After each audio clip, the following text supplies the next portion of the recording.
Welcome, folks, to CrimCon. We're here in stream 4 of CrimCon and our second day. We're going to get started in a minute or two. We'll give attendees just a little bit of time to come into the session here. While we're doing that and we're getting folks into the session, I'll explain a little bit about how this works in case folks haven't been attending other sessions. Each presenter is going to have 10 minutes to talk about their work. At the end of that 10 minutes, I will tell them that their time is up. And if you have questions as they're talking, hit the Q&A button down at the bottom of your window and type in your question. We'll answer questions at the end after everyone has presented, but we're taking questions throughout the whole session. So when a question comes to you, please do go ahead and click the Q&A button and get your question in to make sure that we get it answered. If you wait to the end, we might not have time. So we've got 10 minutes per presentation. When you've got questions, hit the Q&A button down at the bottom. We're going to go ahead and get started here. We'll start first with home sharing and crime across Texas cities. Okay, let me get my slides shared here. We'll get started. Troy, can you see that okay? We can see your slides and we can hear you. Perfect. All right, so I'm Jeff Roth, talking to you today from Slippery Rock University, a little bit north of Pittsburgh. A little bit about home sharing and crime. So I think by now people know the general idea of home sharing, in which people rent out some or all of their house to travelers, often as a replacement for a hotel room. The sharing service, and there are a variety of them, provides a website or an app with listings, prices, photographs of the residents, all those kinds of things, much like a hotel website would. Of these, Airbnb is the largest home sharing service, probably the one that you are most likely to have heard of. Prior to COVID-19 hammering the tourism and travel industry, Airbnb was worth more than some very large hotel chains like Marriott and Hilton, and had over 2 million listings around the world. That has obviously been reduced, but expected will come back eventually to those levels. The rationale for this study, there are actually several reasons to think that home sharing might be related to crime. There are some theoretical reasons that visitor presence in a neighborhood, especially if there's a lot of home sharing residences, might affect the availability of suitable targets, might attract offenders to the area, might affect guardianship among the neighborhood. A second reason is that we see other kinds of tourism and visitor variables related to crime in other studies, such as the number of visitors to an area being related to the overall crime rate. There are a couple of existing studies on Airbnb and crime. I'm aware of 2 of them. One was done looking across counties in Florida, and overall they found a negative association between Airbnb density, that is like number of Airbnb listings per 10,000 people or per 100,000 people, a negative association with Part 1 crimes, as well as indices of property and violent crime. However, that relationship varied locally, actually was a positive relationship in some counties in Florida. And it also varied by listing type, depending on whether the entire residence was rented out or whether just a room in the house was listed out. The other study looked at census tracts just in one city, Austin, Texas.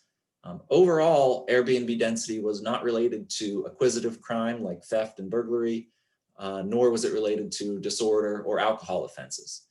However, private rooms were positively related to alcohol offending in that study. So the research question I had in this study was, how is the density of home sharing, that is home sharing listings per 10,000 people, related to city level crime rates? The data for this study were web scraped from Airbnb.com, initially produced a database of over 18,000 listings in 500 places across Texas. So this included all active listings as of December 2016, So regardless of when the residence was added to Airbnb, if it was still on there in December 2016, then it was included in this study. Then I had to drop any listings that were in unincorporated places. They were outside the boundaries of a town or a city because they could not be matched to UCR and census data. So then the Airbnb data were matched at the city level to 2016 UCR data for crime rates and to census data from the American Community Survey for a whole bunch of other control variables, which you'll see in just a second. This left a final sample of 309 cities and towns across Texas. The data were then analyzed with negative binomial regression. I will leave the technical details of that for the written version of this project. So I tried to create a display of the results here in a way that would be kind of intuitive and easy to read. You can see in the top row that Airbnb density, that is Airbnbs per 10,000 people, was had a significant positive relationship with 4 of the 5 crimes that were outcome variables: larceny, simple assault, public drunkenness, and disorderly conduct. It was also positive for the 5th outcome, although it didn't quite reach conventional thresholds for statistical significance. Notably, that relationship appeared even after controlling for a range of other social and demographic factors that we would expect to be related to crime, such as unemployment and poverty, and also after controlling for a couple other tourism variables, specifically the portion of employed people working in the accommodation and food service industry, and the portion of people working in the arts and entertainment industries. So there are a couple possible explanations for these findings, I think. One is just that home sharing is an indicator of visitor presence. And so it maybe is not surprising that it would be associated with crime like other visitor indicators.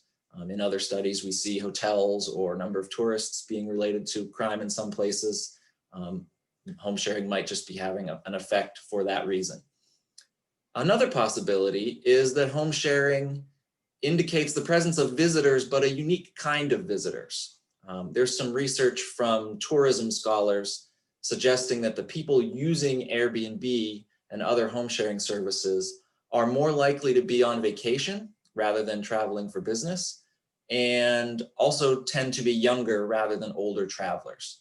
So it's possible that younger people on vacation may engage in behavior that puts themselves at greater risk of victimization, or maybe themselves are willing to engage in certain kinds of revelry and disorder. A third possibility is that home sharing has unique effects, a unique relationship to crime due to its presence in residential areas. Hotels, for example, tend to be near commercial centers or tourism attractions. Home sharing is inherently going to be in a residential area where there are residences to be shared. And so that might, depending on how many of those home sharing listings there are, that might affect like the willingness of neighbors to engage in informal social control, might have similar effects to population turnover, residential instability, due to its presence in these neighborhoods. At this point, with so few studies done on this topic, specifically looking at home sharing and crime, I think it's premature to start making specific policy recommendations. Definitely additional research is needed, although this particular time in the middle of a pandemic is not maybe the best time to do it. That future research should certainly include studies in other locations, since existing research is pretty much just in Florida and Texas. It should also start to look at the effects of different housing types. For example, does it make a difference if these listings are primarily houses versus apartments that are being rented out to travelers? Future research might also look at other methods of controlling for tourism. In this particular case, I tried to get hotel tax revenue as a way to control for hotel usage, hotel travelers. And it wasn't available for the cities in this time period, but studies in other places or other times might be able to control for tourism in that way. And finally, I would love to see some micro level analyses looking at home sharing and crime on street faces or at the city block level, or maybe even in the radius around shared residences.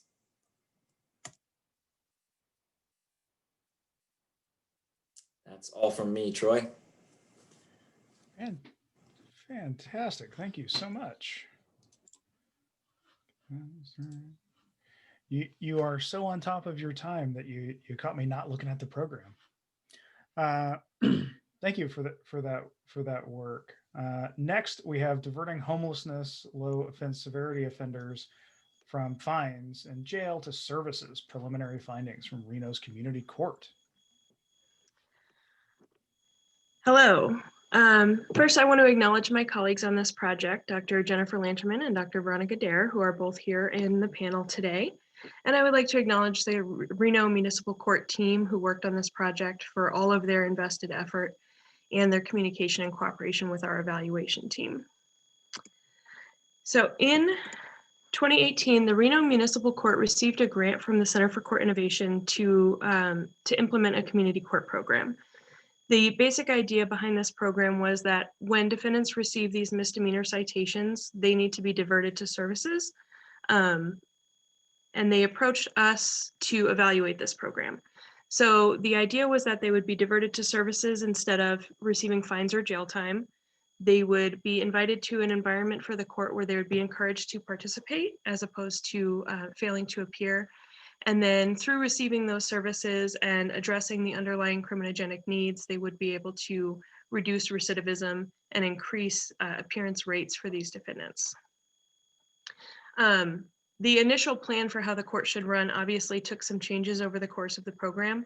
I don't have time to go into all of these sidebars where defendants may be diverted or remove themselves from the program, but just to kind of show the complication behind this program. So Reno, Nevada has a large and growing homeless and transient community, and they are primarily responsible for the misdemeanor citations that occur in a specific geographic downtown area.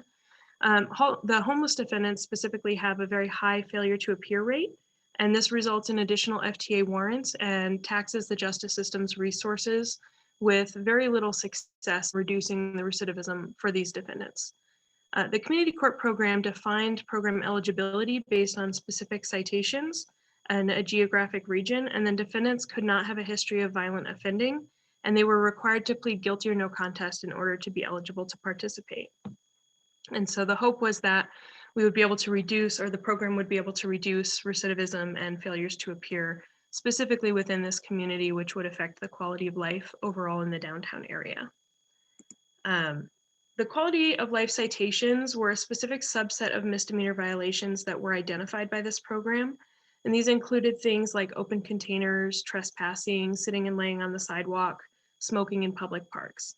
So from the data that we had over 1,000 unique cases, and you can see that the most common citation was open container.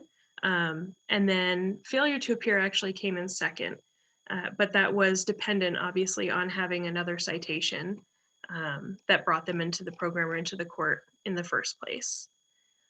So encouraging this population to show up was already known to be a challenge, but even throughout the program, encouraging them to show up was a challenge. And the community court program took several approaches to this. So the first important goal or a step to achieving this goal was to define a space where this program could occur that was an accessible space, that was a comfortable environment for these defendants, but it also had to be securable. And due to the funding issues, it had to be free of charge.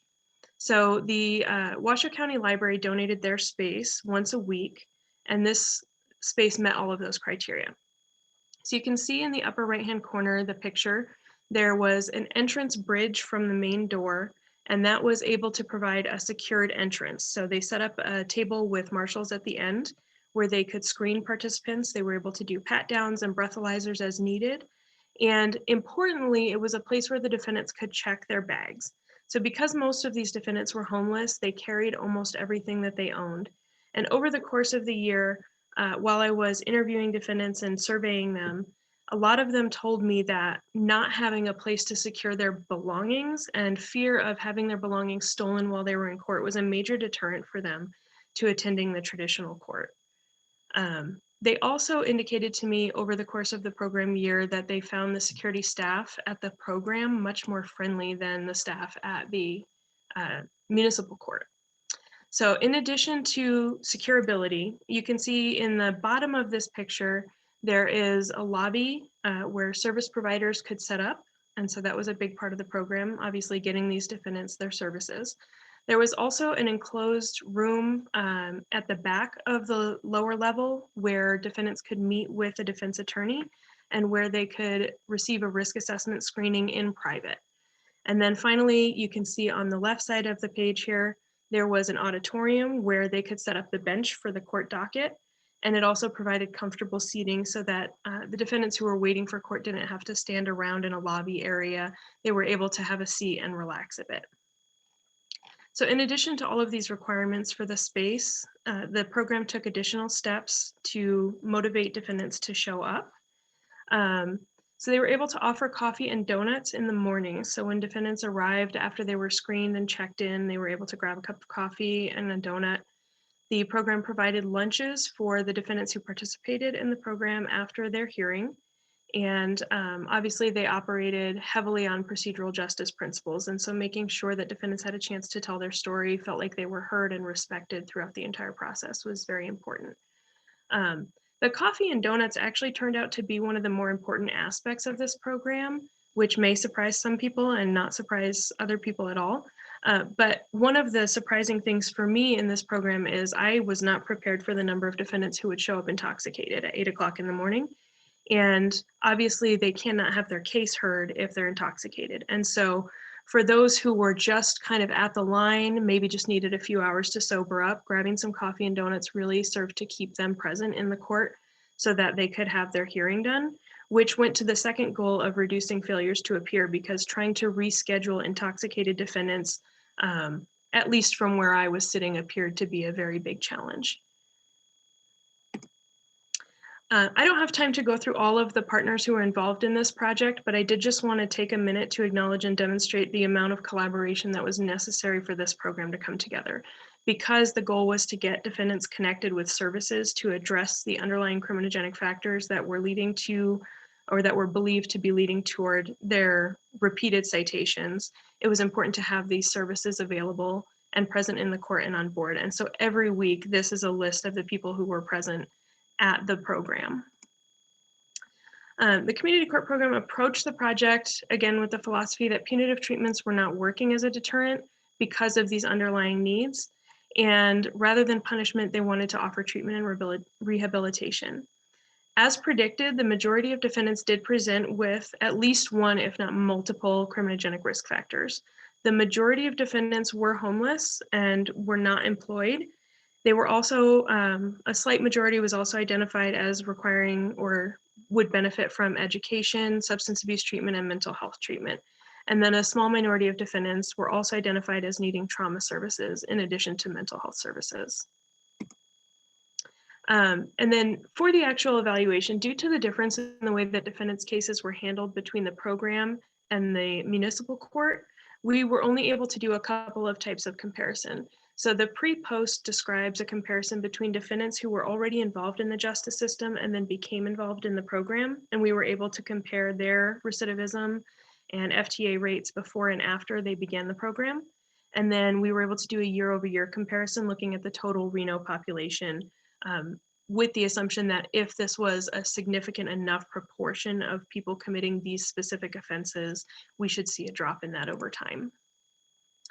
And so finally, the answers, did we see a reduction in recidivism? We did in both the pre-post and in the year-over-year. The graph that you see here is the pre-post, and we saw the greatest drop in recidivism among frequent offenders. So those were people with 4 or more cases per year. And the average on that went from 6.5 in the prior year for those defendants to 5 in the program year.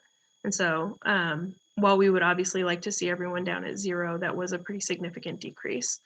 As far as the FTAs, the program and the municipal court had separate and different processes, so we really can't make any conclusions about that. But we did see a slight dip, though it was not statistically significant. And then finally, we looked at how the defendants felt about this program. They had overall very positive things to say. They felt they were treated respectfully. They felt they were finally helped. One defendant mentioned to me that he'd been trying to get into a homeless shelter for 2 years, 2.5 years, excuse me, and that now that the court had stepped in, it was finally going to happen. So overall, we did see a reduction in recidivism. We saw a non-significant reduction in failures to appear, though that's not a valid finding because of the process differences. And we saw a very positive response from the defendants who participated in the program, and as well as from the service providers, which I did not have time to get into today. Thank you for your time, and I hope you enjoy this presentation. Thank you so much. Very, very interesting. I would say why, but that would cut into time. For our context, where I am, it's super interesting. Next up, we have expectations and realities, post-prison housing in Aotearoa, New Zealand. I'll remind everyone while we're getting set up here that you can click the Q&A button and pop a question into that Q&A box. We'll answer those questions after the third panelist here. Kia ora, everybody. A big kia ora from me from the other side of the world in Aotearoa, New Zealand. Congratulations, Troy, on your pronunciation of Aotearoa. That was excellent. So my name is Alice Mills. I'm from the University of Auckland, and I should just acknowledge my co-presenter, my co-author, Cinnamon Lindsay. I'm going to talk to you about our ongoing study, which is examining the relationship between post-prison housing and recidivism. And I'm just going to give you a little brief outline of the study and a few of our kind of key findings so far. So the study is called Going Straight Home, and we have devised it largely because we know that reoffending is a substantial issue in New Zealand. We know that for those released from prisons in New Zealand, around about 62% reoffend within the space of 2 years, and around about 43% are re-imprisoned. And those figures tend to be higher for Māori, the Indigenous population in New Zealand, who are already overrepresented in the prison population. The study that we are doing essentially has a couple of aims, and we've largely devised it because we know that there is a connection in the international literature between stable housing and reduced reoffending, but we don't know much about how this works in New Zealand, and New Zealand is quite a different kind of cultural context in terms of prison reintegration, but also re-entry, but also housing as well. So our aims are basically to examine whether stable housing is associated with reduced recidivism in New Zealand in a potentially causative relationship. So we're following a cohort of participants through the period of release from prison and beyond to try and establish this relationship. And unlike previous research, we're also trying to seek to account for potential selection effects or confounding factors. So things such as employment, family support, mental health and addiction issues. We're also seeking to evaluate the role of stable housing in contributing to desistance from crime. So really this is about kind of trying to unpack that link between stable housing and recidivism, the kind of how and why of this particular relationship. So we're going to be looking at things like the social, political and cultural context, but also the relationship between stable housing and social capital, and indeed the meaning of stable housing and how this might intersect with ideas of home, identity as well. And this study is, I should say, I just acknowledge our funders, which is the Royal Society of New Zealand Marsden Fund. So it's a mixed method study, and the two stages of our study basically align quite well with those two aims.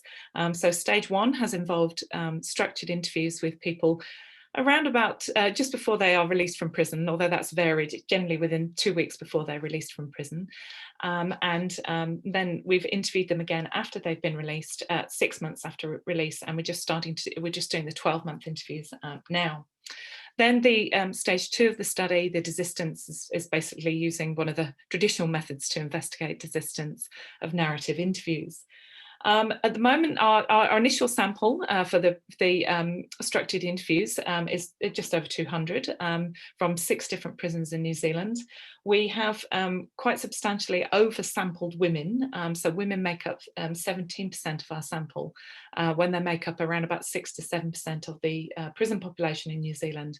And we wanted to oversample women because we wanted to make sure we were able to learn about their differential experiences and just ensure that we had enough women in the post-release sample, given that these kind of studies generally have quite a high attrition rate. As I say, we've finished these 6 months interviews, and we've managed to keep about 40% in the sample at the 6-month stage. This is actually quite a bit lower than we were hoping to, but COVID and the lockdowns associated with COVID have had quite a knock-on effect on our research in that sense. I was initially hoping to present to you some kind of different pathways that people had taken through their kind of post-release journeys, but in actual fact, I realised that's going to be very difficult in the time I have available. So I wanted to just focus on 3 key findings, the kind of realities that people have been facing that have very much kind of challenged some of our expectations of the post-release journeys. And one of the main ones is in relation to women. So international research largely suggests that women, particularly Indigenous women and women of colour, tend to have greater difficulties finding housing on release than men. But we've actually found the opposite. So in the pre-release interviews, we asked people whether or not they knew where they were going to live post-release. And we found that around about 80% of women said they did, in comparison to 67% of men. We also, in terms of stable housing, we found that women were more likely to have stable housing. So in this study, we're defining stable housing as people, whether somebody is in stable housing if they haven't moved more than once in the previous 6 months. And we've adapted this from an Australian study by Eileen Baldry and colleagues. And we found in the first round of post-release interviews at 6 months that women were substantially less likely to be homeless, as you can see there, but they're also much more likely to be in stable housing. So if you can see here, if you kind of add up the 0 and 1, that nearly 80% of women were in what we would consider to be stable housing. And we've tried to we know that we need to kind of unpack some of the reasons for this, but it may be reflective of stronger family support, or what is known in New Zealand as whānau support. Whānau is an Indigenous concept which broadly translates as extended family. So we feel that it may be that the women have wider support systems to draw upon, and this is something that has been supported by research from New Zealand corrections that have also found that women leaving prison often tend to have broader sources of support in comparison to men, and tend to be substantially less likely to need to use formal support services. We've also found that many of the women were in state housing. So this is where the state is basically a social housing provider, and they were often able to, if they were only in prison for a short time, they were often able to keep that accommodation, particularly if they had older children who were able to take over the accommodation. For some of the women that did move often, this was often in relation to domestic violence issues, but others sometimes also started off in supported accommodation provided by non-governmental organisations, and often ended up leaving partly because of strict time limits, but also limits on visitors. So they didn't really feel that they could be themselves in this situation. So we know we have a lot more unpacking to do in stage 2 of our study about this situation for women and why they are more likely to have that support. Another one of our key findings actually relates to the meaning of stable housing. So the notion of stable housing in the literature about post-prison housing frequently goes undefined. And where it is defined, it's often done in relation to permanency. So whether or not somebody has moved, or whether or not somebody has moved however many times they've moved within a particular time period. But it's become really clear to us in the comments that we've had, just in the structured interviews, actually, just in stage 1, that stable housing is about so much more than just permanency. For many of our participants, it's associated with having a positive environment with positive people around them. And this often means that housing has to be suitable for children, which rules out forms of shared accommodation. It's often also associated with feelings of safety. So many of our participants had previously lived in shared living situations like hostels, and have felt very anxious and very unsafe in that environment. They also raised concerns about strong police presence and visits from gang members. But privacy was also deemed to be important. They often didn't like the number of cameras, or the fact that they sometimes weren't allowed visitors other than support workers. So they described sentiments of feeling that they'd already done their time and feeling like they were living in another prison in that situation. In addition to this, many of our participants were planning to stay with family and friends on release, but didn't always see this as stable housing. For some, this was a very positive move. They wanted to be close to their family, but for others, it was a last resort or the only place that probation would actually allow them to stay. And they didn't necessarily want to be living there. For many of those living with family, they didn't feel it was their home. They felt that they needed their own space, and so they could establish a sense of independence and have control over that environment. So often accommodation with family was stable in the sense of permanent, but it wasn't what people wanted. And this is reflected really well in the quote that we have here from one of our participants about needing more than just a roof over somebody's head, but people deserving a home. So we now have to address the question of whether or not we should be talking about the relationship between stable housing and recidivism, or whether we should be talking about having a home and recidivism. I just want to finish also by pointing out also about issues of home ownership. A small percentage of our participants did own their own home, but this again didn't always equal stable housing. In some cases, they were very close to losing that home whilst they were in prison, but others, the quality of their accommodation, even though they owned it, was not particularly good. So in one case, a woman that we spoke to owned her own home, but it didn't have any running water, and she had to go down the hill to a river to fill up buckets in order for her to be able to wash. So whilst home ownership on the surface seemed like an ideal category to fit into, it was often much more complicated than that. And the New Zealand definition of homelessness includes a living situation where people with no other options to acquire secure and safe housing are living in habitable housing. And it seems that even those, for our sample, even those that own their own homes could technically be classed as homeless. That's all from me. Thank you very much for listening.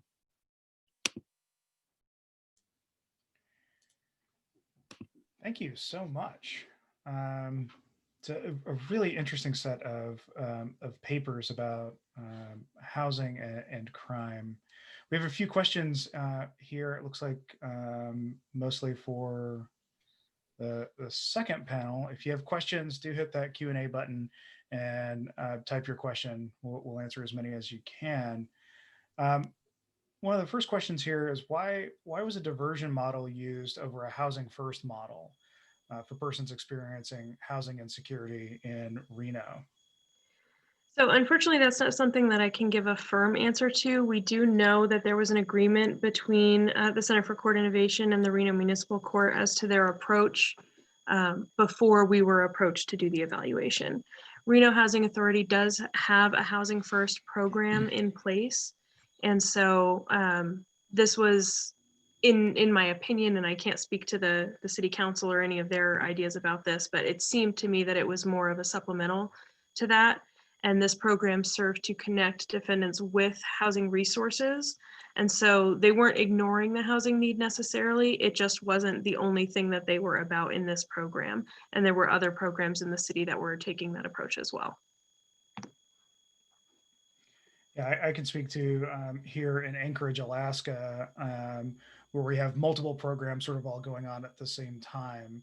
And so we have some that are dealing with a housing first sort of model, and others that are dealing with the more criminal justice sort of processing side of it. So I think it's not uncommon. No, and the nice thing about this program is that it was, even with getting defendants connected with housing, they may have other needs that were also being addressed at the very same time. One of the most surprising ones was actually the need for a driver's license. I spoke to one defendant she'd been homeless for, I want to say about 6 months, and she'd had her driver's license stolen 3 times. And so for her, going to government offices, filling out this paperwork and doing these things that required her to have ID became even more difficult because it kept being stolen.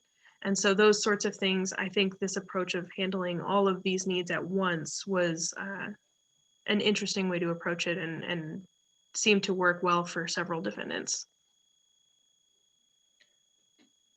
We have another question here for you. Can you speak to how the court system directed people to the community court in the first place? Yes, so this was one of the things that I didn't quite have time to get to in my presentation, but with that giant list of partners, the first 2 were the Reno Ambassadors Program and the police department. And so the court program worked with the police department and the ambassadors program to define the geographic region where defendants could be cited into the program. And so it was actually, it started right at the citation. And just like an officer might decide to file in the state court or the municipal court or the tribal court or anywhere, they were cited directly to the community court program. It was indicated on the ticket. I did also, this is a little bit more beyond, but I did also want to add that word did get out within the homeless community about this program. And there were occasions where people would show up there instead of the municipal court and ask to be heard there. That was more rare. There were also occasions where defendants who had previously been involved with the program would show up when they didn't have a citation to address, just to meet with the service providers because they knew they would be in a central location on that day. So word definitely spread, and I think that that was helped the reputation of the program within that community. Got a couple of other questions. It seems like you're going to catch all of the questions today. Was the court model based on the concept of therapeutic jurisprudence? This is a question from one of our other panelists. So was it based on therapeutic jurisprudence or something else? That was a driving factor for the judge. I don't know that she was trained necessarily in therapeutic jurisprudence, but she was familiar with the concept, and what she did express to us when we first met about the project and ongoing was this idea that we need to address the needs that people have and really treat them with respect and dignity and ensure that they're getting as much out of the court process as the city is getting back. And I think that addresses kind of a follow-up that can you talk a little bit more about the role of the judge and judicial monitoring in this program?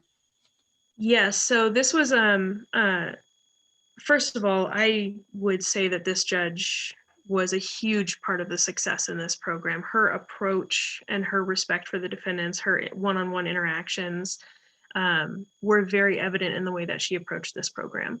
And you could see this on days when, for example, we had some defendants who would come in who were very old or had physical disabilities. And she would often bring the microphones and her chair over because there were steps up to that, the stage where the bench was. And so those sorts of little accommodations and her willingness to engage with defendants on a level as equal human beings was very evident. And you could see this especially, one of the important things to make this program a success was to have a substitute judge lined up, which she did. So there were a few weeks over the course of a year where she had planned vacation time, and sometimes when she had to call out sick and have that substitute judge step in. And the difference in their approach was evident, but she had also carefully selected her substitutes to ensure that they had the same philosophy. She directed a lot of the program and really set the tone for the culture of what this program should look like. And you could see that in some of the personnel changes that were made over the course of a year with security staff. The second 6 months of the program, really, there was not a person in that court who didn't believe in this mission. And that was very clear from the way that they talked to each other, the defendants, and to us as the evaluation team. As far as her formal role, besides setting the tone and everything, really a lot of what happened, I see another question here about pleading guilty or no contest. So I'm just going to kind of dip into that because it's relevant. But her formal role was to basically listen to the agreement that had been reached by the city attorney and the defense counsel and the defendant, allow them a chance to tell their story, and then make a ruling on that. And so she directed a lot of the changes over time. And in general, the defendants who did accept a no contest or a guilty plea in exchange for this program were grateful to receive the services they received and grateful to not receive jail time or a fine and that sort of thing. So sorry, I went on a bit of a tangent there. That answered the question. Katie, if you don't mind, I just wanted to add a comment. This is Ronnie Darren, one of the panelists on the paper. I just wanted to back to the earlier point about the housing first model. I do know that my brother is part of Sparks City Council in Reno, Sparks area, and I do know there's a huge thing going on right now where they're trying to come up with homelessness housing for folks in the Reno Sparks area. So I do know that that has become a push in the community since this project has been undergone. And so maybe at the time that Judge did this project, that wasn't yet being talked about between the two city councils. Reno Sparks is basically just they're right next to each other. It's all part of Washoe County where we're at. And so the two city councils are working together on that housing project. And I just also wanted to say, I think Katie might have mentioned this, but the impetus for this project was because there was this business improvement area. They call this the business improvement district. And that's where most of these, what the judge, and you could tell by her, back to your question about therapeutic jurisprudence, you could tell this is where her motivation lied, where they looked at, they call these the quality of life crimes. Things like sleeping on a park bench and, not having a place to live. So she actually changed the terminology to quality of life crimes. But the idea behind this was to try to help the businesses within that catchment area not have these types of quality of life crimes within that, within a certain circumference around the downtown area. So I just wanted to comment on that. Yeah, I had a question for Alice. It struck me as you were talking that there were multiple different definitions of homelessness, and sort of they were like different grades, right? Where you could have someone who technically is sheltered but doesn't have a home. And I'm not sure I have a coherent question, but I'm sort of stuck on that. I'm wondering if you could provide a little bit more commentary on that, because that's something that's really stuck with me from your presentation, and the difference between those things. Yeah, thank you. I think that is largely one of our main findings. I mean, we always knew that this was going to be a bit of an issue, and in terms of when we get to do the statistical analysis, we're going to be measuring stable housing through the notion of with and without shelter, and then also that notion of kind of counting how many times people have moved and whether they've been in unstable housing. But I think it's becoming more and more clear to us, and when we first conceptualized the study, we knew that there were issues in terms of ontological security, and and how that kind of plays into, or could potentially play into this relationship. So there are more sociological studies suggesting that you can't just put somebody who is homeless into a place and expect them to change their lives and feel comfortable in their new surroundings. They need to have this sense of ontological security. And we had a really strong feeling that that was actually is going to be the case with our sample as well. And it's not yet been applied to post-prison samples, but we're really kind of concerned that this is going to be an issue.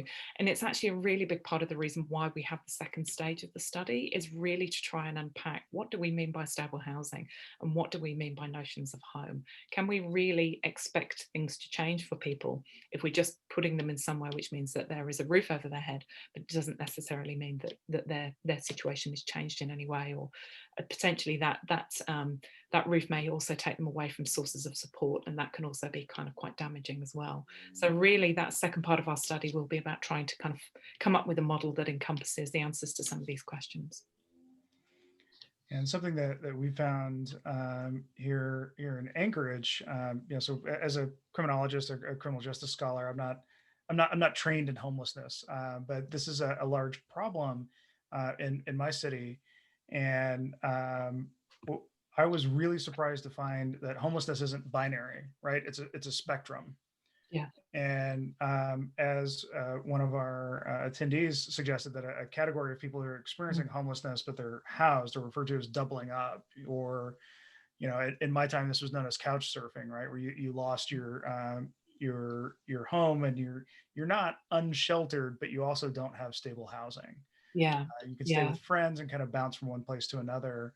And you can see a variety of contexts where that's not going to be conducive to all manner of pro-social living, right? And even just, even down to mental health and physical health outcomes too, right? Yeah, I mean, this is part of the reason why we have that second measure, where we are measuring it on the binary and then also looking at that unstable notion. And sometimes we have asked people, how many times have you moved? And they were just, well, numerous. It's just, yeah, they can't quantify it because of that notion of couch surfing. I hadn't heard of the notion of doubling up, so I'm going to be looking into that. Thank you to whoever suggested that. Well, I think that's a good place for us to leave it. I'd like to thank our panelists for doing the work and for sharing their work with us here today at CrimCon. If you're looking for the video from the session, it'll be available in the next couple of weeks. You can subscribe to our YouTube channel, just search for CrimCon on YouTube, or you can subscribe to our mailing list. If you go to crimcon.org and scroll down a bit, you'll find the link to subscribe to our mailing list. I again would like to thank our panelists for sharing their work with us. If you are here looking for the next panel, we're going to end this session, and that's going to kick you all out, and you'll have to rejoin the session. We're doing that for some boring technical reasons, but I just wanted to let you know that you all get kicked out. We have a lot more from CrimCon. If you manage to get here without going to crimcon.org/program, you can see what else is going on here. We have one more session today in this stream and across 3 other streams. And then we have a full day of presentations tomorrow as well. So one last time, I'd like to thank our panelists. Thank you so much for sharing your work. And we will see you next time. Thank you.